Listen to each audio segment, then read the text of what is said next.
We all love playing games, growing up waiting for the latest versions of our favourite games to restock. Unfortunately, with time, the company started to hide some crucial facts regarding the fun element of the games.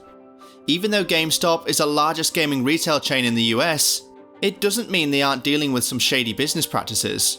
Here we have collected some of GameStop's biggest secrets that it doesn't want you to know. GameStop makes its new hires work on Black Fridays. Many new employees dare to go out on venture sales. Still, it's challenging for employees to perform on Black Friday, especially if it's their first day and they're still getting the hang of things.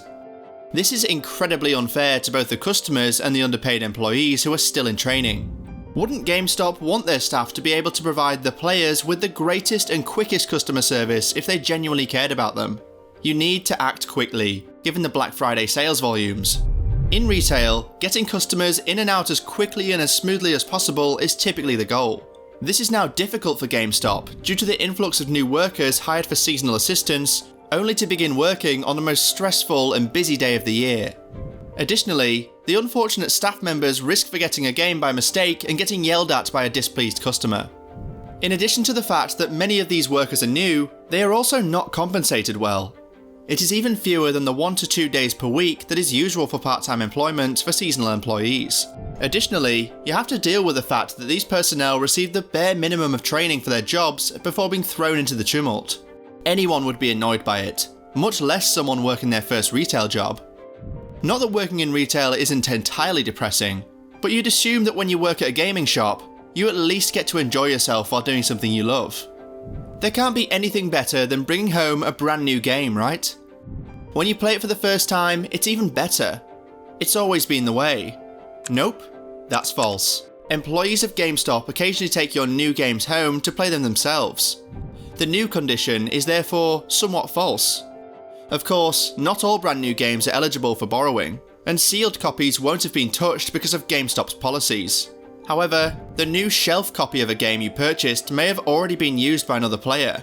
Even more troubling is that GameStop will take brand new games and resell them for more money than they cost to purchase brand new ones. This has been done numerous times, such as in the Metroid Prime trilogy and the Wii game Xenoblade Chronicles. Because there was such a great demand for these games, it is said and confirmed by a few unnamed sources that GameStop held onto shipments of brand new copies of the game, gave them a used sticker, and then sold them to customers at an exorbitant price. GameStop wants you to know what it's like to not place a pre-order. Hence, you receive no game due to your reservation failure. The majority of what the store orders, give or take a few additional copies, is what was pre-ordered. Nintendo games are the ones where this occurs most frequently. There are lots of copies at other stores, like Best Buy for instance. GameStop wants to ensure that its risk in encouraging pre-orders is supported by action. This is one of the primary explanations why games constantly sell out on the day of release. People always wanted to be assured of receiving a game as soon as it reaches the shelves, so it's a complex and generally terrible marketing gimmick that nonetheless appears effective. GameStop's guarantee problem is a total fraud. Employees are under pressure to provide these assurances of $2 for a used game and $3 for a new game to clients on every transaction. If the customer responded affirmatively, the guarantee is typically applied to their bill without more explanation and is never brought up again. These warranties come with absurdly many caveats. First, it only covers games for a year and excludes cracked or damaged titles. Both the original package and the receipt must be present. If a store has additional copies of a game in stock, games can be exchanged. However, if you purchased a rare second-hand game and it becomes damaged, good luck having it replaced. When clients enter GameStop, they're often parents trying to buy gifts for their children or other family members. Since they aren't gamers, these consumers will probably describe what they're searching for using phrases like, "It's a shooter game," or "It has Mario in it." Many will ask for advice from the staff.